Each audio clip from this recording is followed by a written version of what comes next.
Well, hi everybody. My name's Roxy, and I'm originally from South Africa. I really felt a little bit intimidated coming to speak at CPR because I had no idea that I really had anything to say with regards to cancer prevention and recovery. But I feel like exactly Arlene's hit it spot on. I've been through some things in my life that have led to a lot of need for emotional healing. And while I was preparing for what I was going to say today, I just want to be very brief, but yet hit the points. I was looking up the word abuse, and what I found was that it means to be misused, to be used improperly, to be used in such a way as to cause damage or harm, or used for a purpose other than what it was meant for. And when I was thinking about that, I think that abuse has such strange connotations. You think of it as something so foreign to yourself, but when you read it in terms of the definition, I feel like a lot of us can relate to the word abuse. So I was born in a really small town called Bloemfontein in South Africa. It was a tiny town. Going there, a lot of people wouldn't even know that it existed. And I grew up in a family that was filled with very high performers. My mom was a national athlete, my dad was a national athlete, so consequently I felt like we had this pressure to do the same thing. So my dad, from a very young age, I just remember him being very hostile and very violent, and I didn't really know where that came from, being very young, and I realized a lot of it had to do with alcohol. So he had a hard struggle with alcoholism. And I want to say right off the bat that I know my parents are really good people, and I know that they were my parents for a reason, but I think a lot of what happened to our family was caused by a lot of just the dysfunction with regards to my family. So from an early age, I felt very responsible for my brothers and sisters.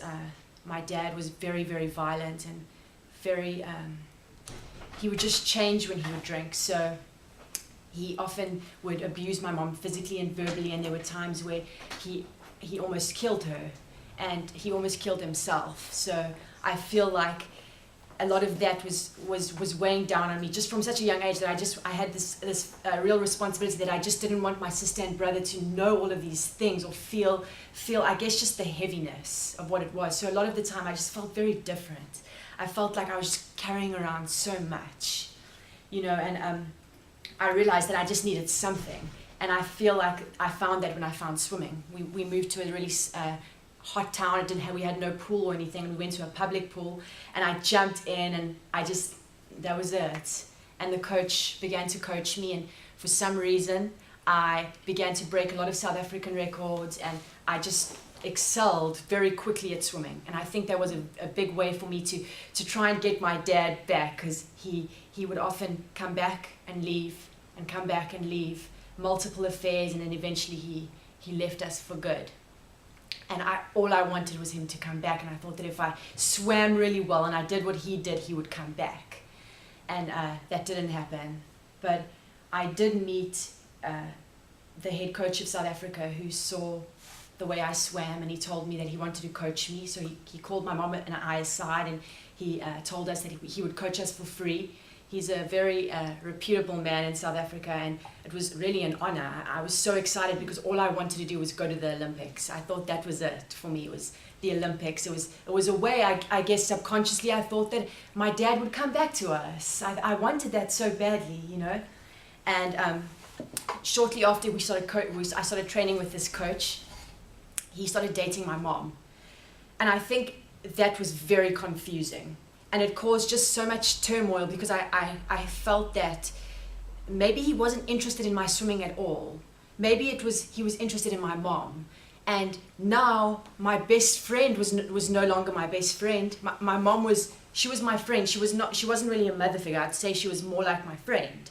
So I figured, now there's this guy in my life. He's supposed to be my coach, but he's my dad, and now he's dating my mom, and now my dad wouldn't be able to come back. So it was this whole, I felt like a lot of turmoil. I didn't understand, and I guess it was a lot of back and forth emotionally, and I had a lot of tantrums, and I didn't want to do these swimming anymore, and just a lot of up and down. And shortly after that, my coach started abusing me. I think that it was just a little too much. I think that it was just too much. So all that I could do again was just focus on swimming and focus on the things that I could control. And a lot of the stuff in our lives, I think, are things that we can control. We focus on the things that we can control until those things are the things that mess us up and destroy us. And I think a lot of that had to do with my coach, because I was never good enough. I had a very skewed body image because I was constantly being told that I needed to look like this, or I needed to get stronger here, or I needed to do this better, and I needed to do that better.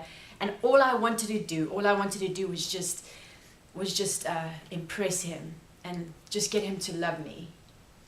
And I think that led to some eating disorders, I think just emotional confusion, and it led me down, I think, a really dark path. And I'd say that for a few years I was emotionally and physically very unhealthy.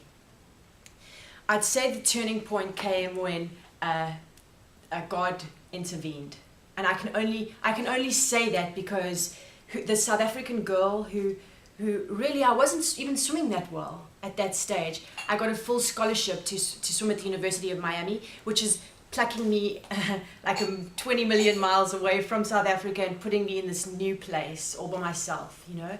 And little did I know it was the best thing that ever could have happened to me. And I started swimming here, and I met this organization called Athletes in Action. But really, I met a new family, and I think I met a real family. And I remember very clearly, just one night, a lot had gone on in a relationship, and the next day I cycled over with my bike to this house that I knew was this house, because everyone that went there was just loving and kind, and they would often come to the pool and tell us to come to these meetings, these athletic meetings, and I was like, yes, I'll go, and I never went. But I just knew of this house, and she'll tell the story today as well. I dropped my bike off on the grass, and there was apparently a house full of people. And I don't even remember the house full of people, because I just remember that face behind you over there, Arlene. I just remember her face, and I remember going straight to her and just being like, I need to speak to you. And then she just hugged me. And I don't know what that was. I don't know what led me to do that. All I know is that that was God. And Arlene became my friend, and that was it from the beginning. She just became my friend, and she listened to me, and she asked me things about myself, and she cared. And a lot of the shame and guilt that I was carrying for so many years that I hadn't even known I was carrying, she just helped me see that I needed to bring it out into the light.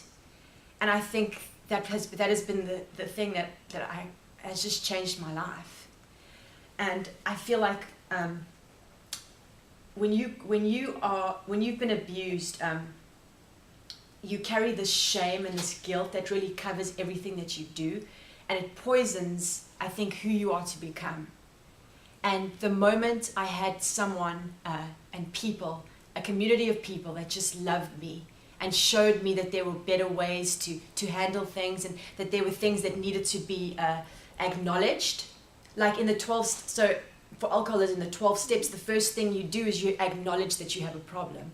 And sometimes that's the hardest thing to do, but that's the thing that opens you up to actually realize, and I feel like it's like a waterfall after that. You just do that and it's like a waterfall.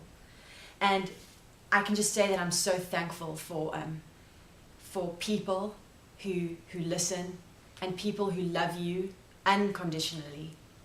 And I'm just thankful for the things like these kind of situations where we learn how to take basic steps to improve our health. And it's in these basic steps daily that I feel like result in this cumulative effect. And that's what it's been. And I can say that I owe it all to the Lord, because I wouldn't be here today if it wasn't for him. So thank you very much.